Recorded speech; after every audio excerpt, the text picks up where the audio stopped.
Hi, Mike from the Rural Montana family. In this video, we're going to remove this wheel, remove the wheel liners in there so we can get to the windshield washer pump that is not working currently. And in order to hopefully show you everything as detailed as possible, I'm going to use the GoPro as a handheld camera. So sometimes you may see me holding this camera while I'm actually showing you the recording from the camera that I'm on right now. So, well, let's go.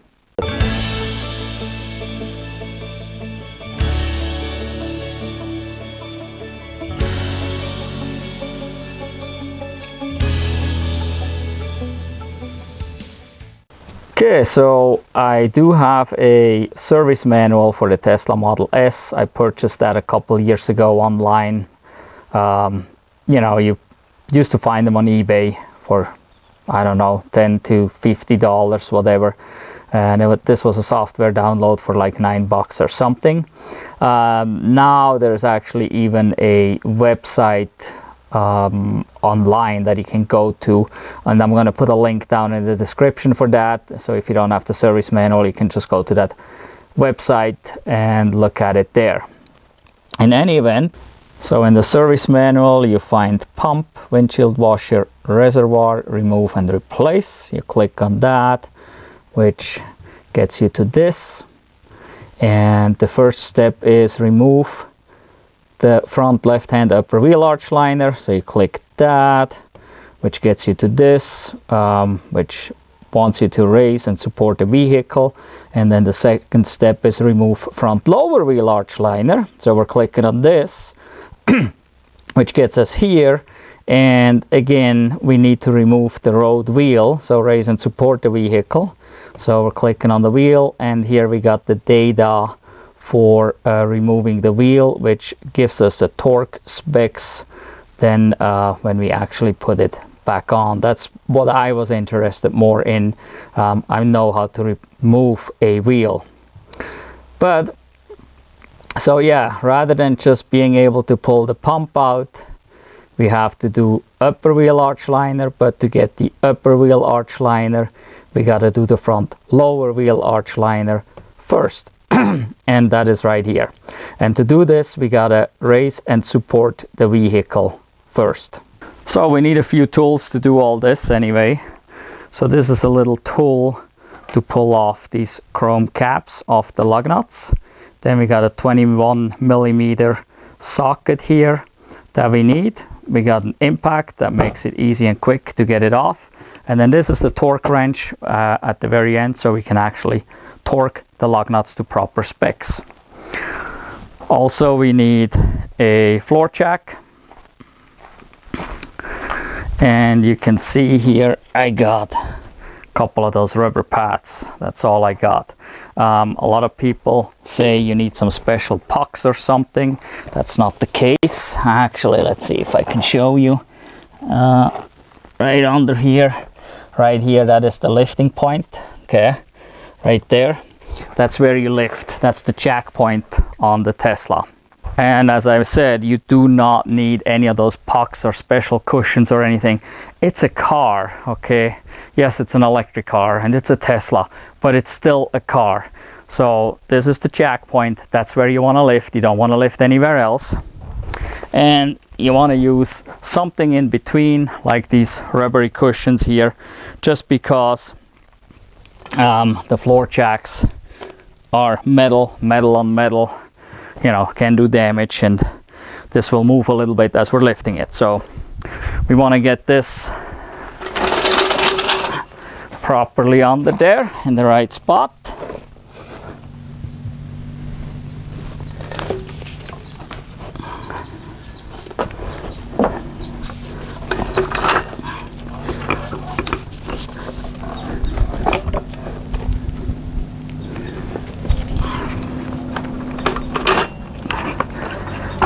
There we go.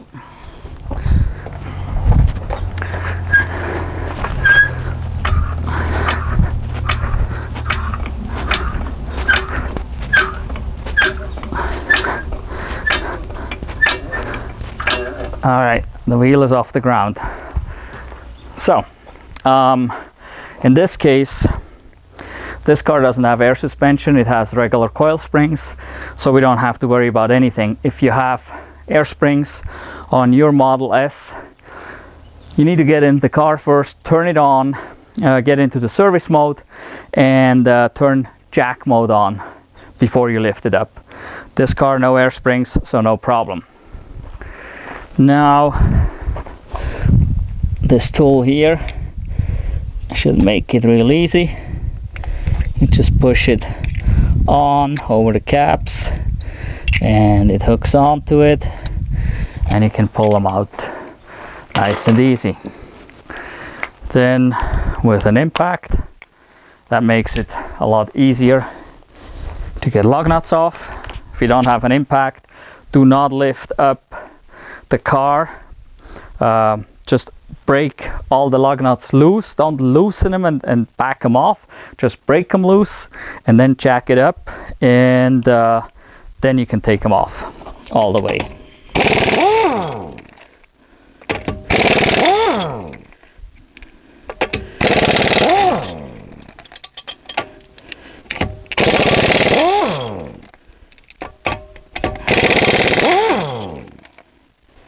All right, so here we got the lug nuts off, and here we got a wheel, and these happen to be the 21-inch wheels. You may have 19s, so it doesn't matter.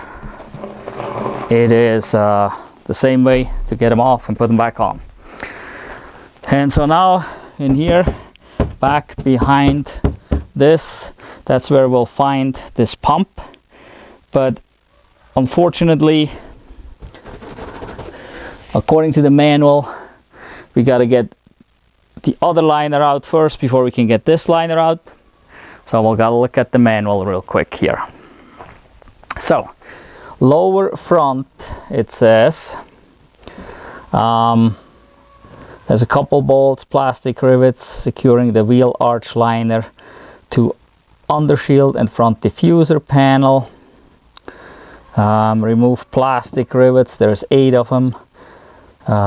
Wheel arch liner to fascia, front diffuser panel, and the upper wheel arch liner. There's a whole bunch of stuff here.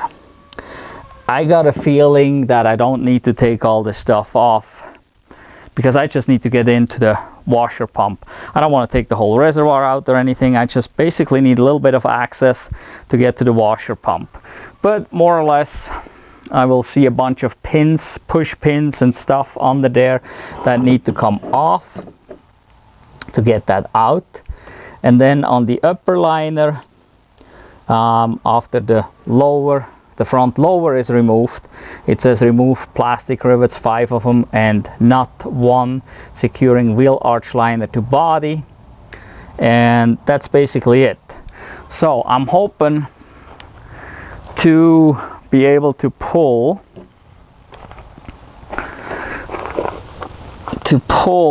just kind of there's another one. There's one there.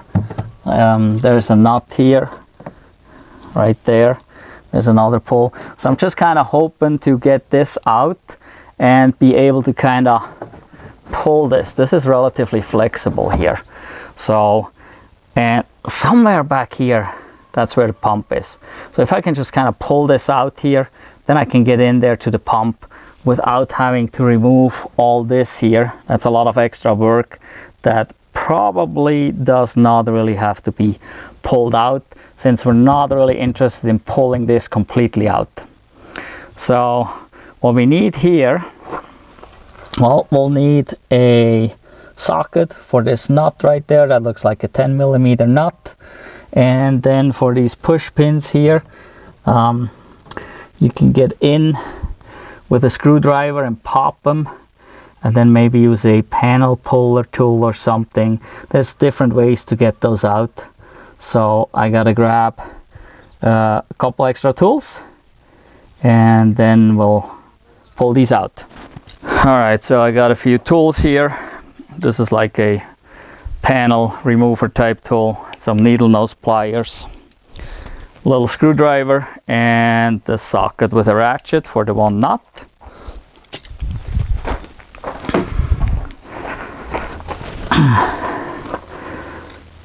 So let's see, start right there.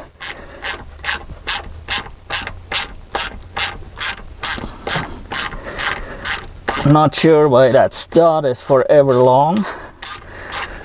That's just to make it difficult, I guess. Don't want it to be too easy.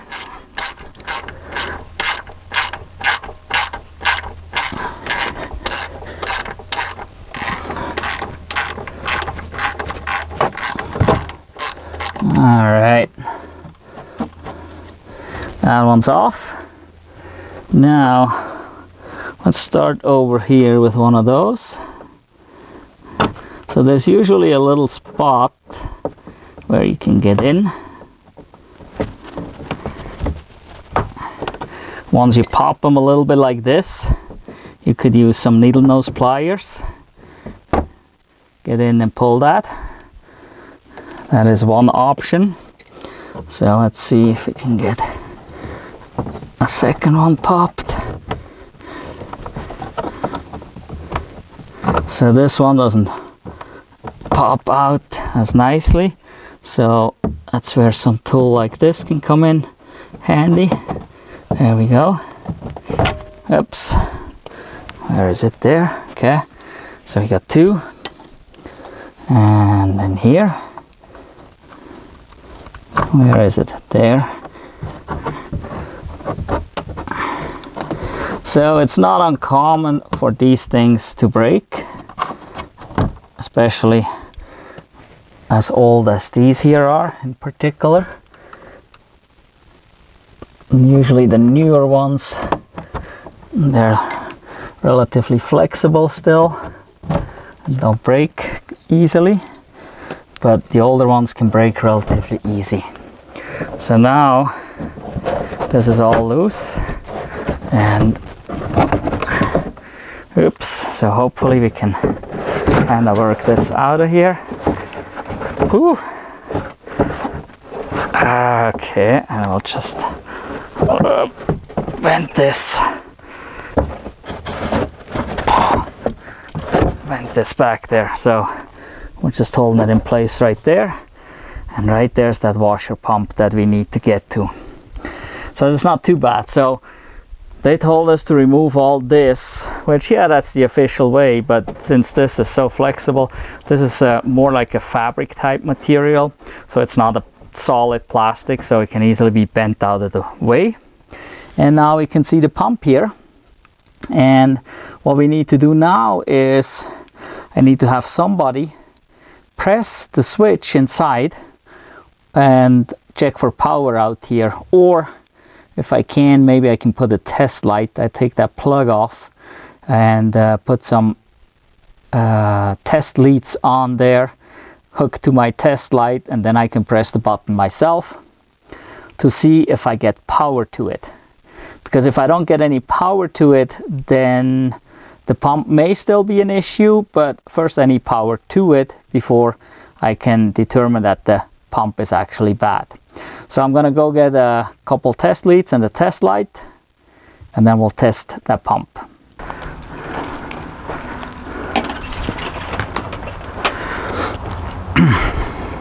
So these here are test leads, and so we got a red and a black cable, and right here we got the test light, and we'll just hook that to one black and one red of one side. Okay, and for this test you want to use a test lead that has an actual light bulb in it. If you use an LED test light or a voltmeter, you will read voltage, possibly your LED may light up, but the LED uses literally no amperage flow, and the voltmeter, yeah, doesn't have any amperage flow whatsoever to read the voltage, which means I could have a bad wire that just, you know, these wires, they're stranded. I don't know, let's say there's 100 strands in there. 99 can be broken. If one is good, your voltmeter will read, your LED light will light up. But the test light won't light up, because the test light will require a certain amount of amperage flow. And actually that test light probably is about similar to the amperage of that pump even. So that's why you want to use a test light with a incandescent light bulb in it rather than an LED test light to test for that. Now we need to get the plug off and see if we can hook the other two ends onto the plug. And it doesn't matter which one goes where, because the incandescent light bulb lights up either way. There's no wrong polarity, it goes either way, so it doesn't really matter.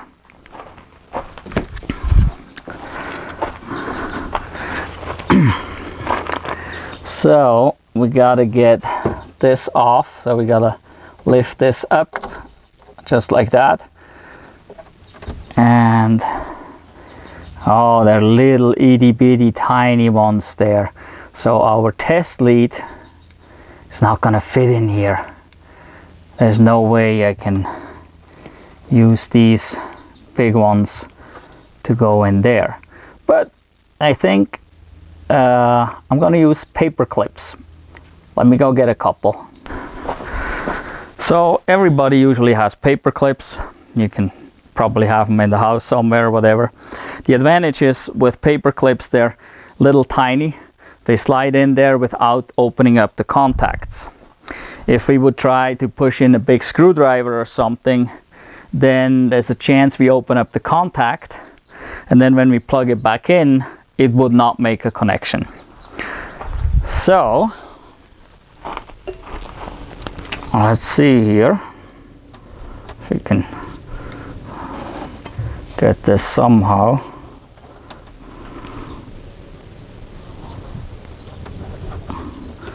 It's a little tricky. There's one, and there's two. Alright, so we got the two paper clips in there. Make sure they don't touch, otherwise we create a short, and we certainly don't want that. So now we gotta hook up one to the one side and the other to the other side paper clip. And let's see if we can let this hang. And again, make sure the paper clips do not touch each other or anything else for that matter other than the clips we hook to it. So we got this here on the plug end, and then up here we do have the test light, and I should be able to see this from the inside when I press the button to see if that lights up.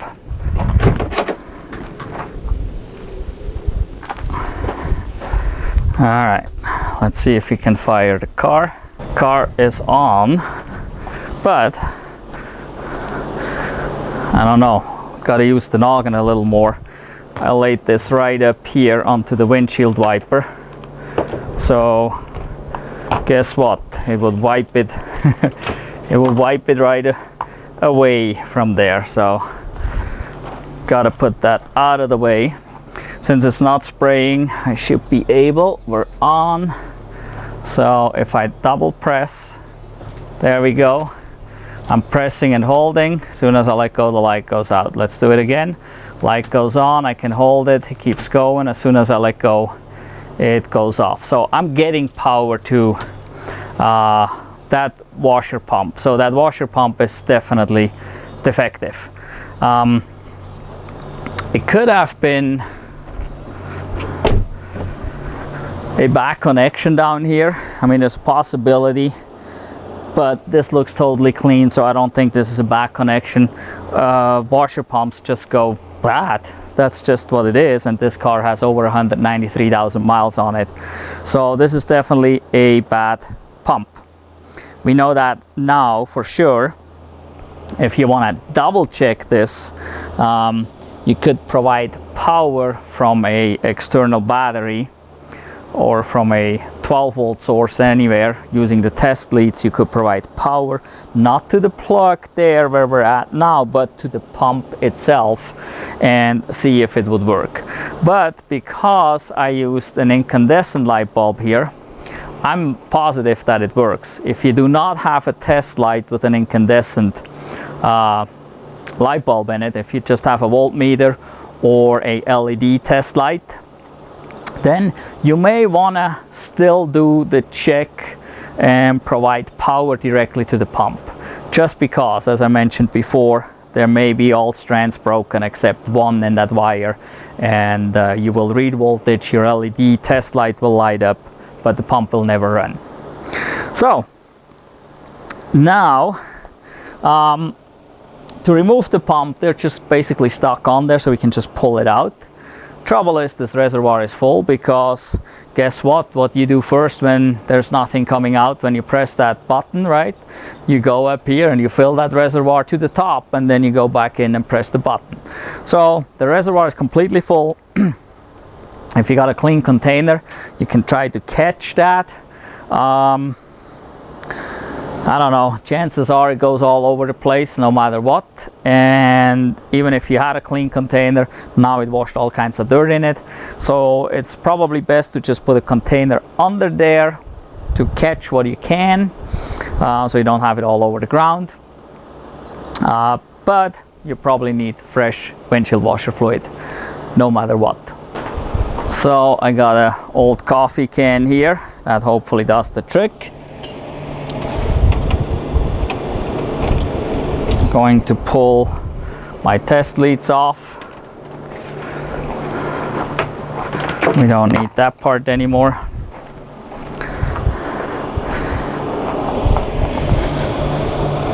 Get the tools out of the way because I probably will spill some. So up here's the pump, here's my can. Now I need a third hand because one hand holds the can, one hand holds the camera. Let's see, not sure. Just hoping this is not going to spray the camera. So let's see if I can get in here and peel that hose off. There we go. All right. Okay, I'll stick up. See if we can get this out of the way here a little. All right, up. So I got this just kind of stuck up in here, and well, right now it works pretty good. Look at that. It is just, it's peeing in there. So that actually works pretty good here. Like that, if you have a clean container, that works good. Sometimes it doesn't flow as freely through a pump, and then you would actually have to pull the pump off the reservoir, and then it goes all over the place. But so we're gonna let this drain, and then we pull the pump off. So you can see now where that's actually the second can. It took two old coffee cans here, but right now it's more dribbling into here rather than down into the can, and the fluid level is somewhere down there. So we're basically done. So now we're hoping to just pull this pump out. There we go. So you can see there's a grommet in there, and usually you want to replace that grommet too if you got one. If not, if it's not too bad, it probably will work just with a new pump. And so here we got the pump. That's how this looks like. And yeah, can't tell necessarily that it's bad. There's this rusty spot right there. That's probably an indication that it is bad. It was internally leaking, so I would assume washer fluid or so got into the motor side of that, and it just corroded in there. So we need a new one. I don't have one right now, so I gotta get one. So pumps, you can find them.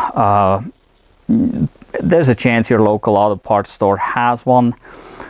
There is just a certain amount of different pumps out there, so they may have it or could possibly get it relatively quick. Pretty sure Tesla would sell you one. Don't know if they have them in stock or not. Closest Tesla service center is over 200 miles away from here, so that's not really an option for us. But again, online, you can actually go online. Tesla provides parts manuals, and you can go find the correct part number from Tesla, and you can take that part number to your local parts store. They can cross-reference it and see if they have it, or you can just go online and see if you can get one from a parts store online, maybe a used one from eBay or something like that. So pretty simple. I'm going to put the link for the Tesla parts website down below in the description. So if you need any Tesla parts or just want to look at things, that would be the way to go. So, but for now, I gotta find one, and then everything is basically reverse order to put this back in and fill the windshield washer fluid back up, and off you go, pretty much. That's it. The new pump is here. It came in the mail today, and looking at these, they look basically exactly the same, and they got the same plug on it. And I pulled the old grommet out. Looks like this. The new one looks a little bit different, but I don't think this should make a difference. So as you can see, I still have the wheel on this time. I did have to put the wheel back on so I could move the car since I ordered the part. And since I know exactly where the pump is located, I just removed the 2 pins down here, and I folded this back so I could get in here. And I pulled the grommet out by reaching in here, and now gotta see if I can get this back in.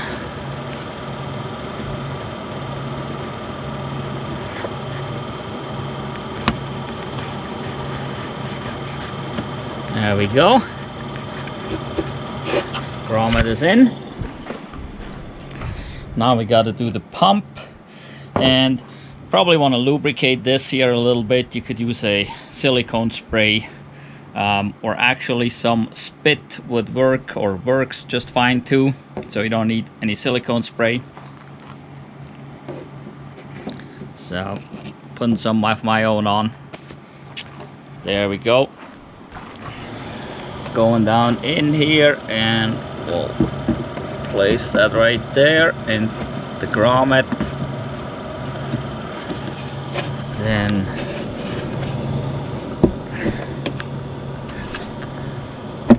there we go.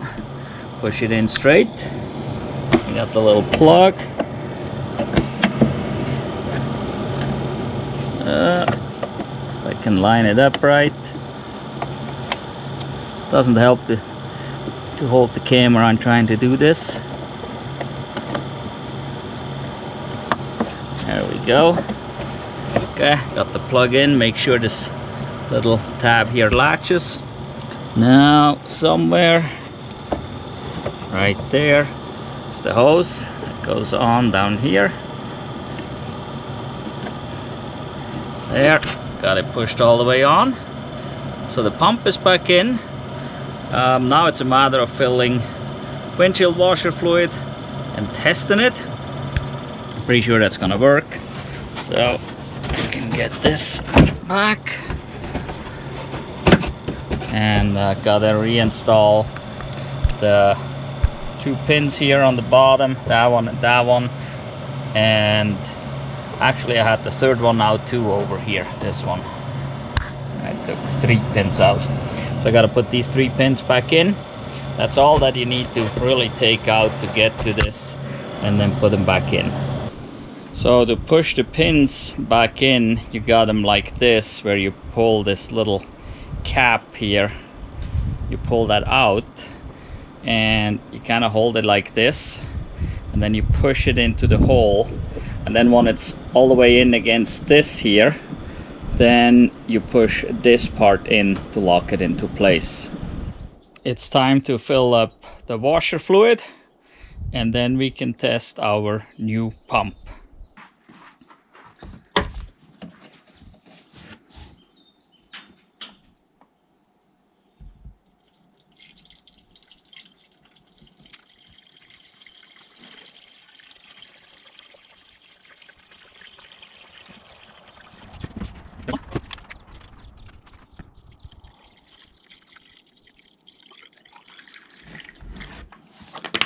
There we go, it's full. Oh, there's some pushing out of there. Huh, interesting.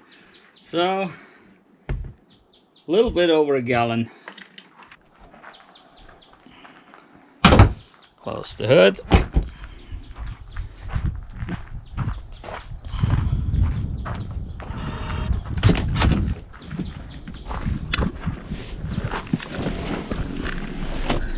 Let's close the door so we're not spraying onto the door. Turn the car on, and there we go.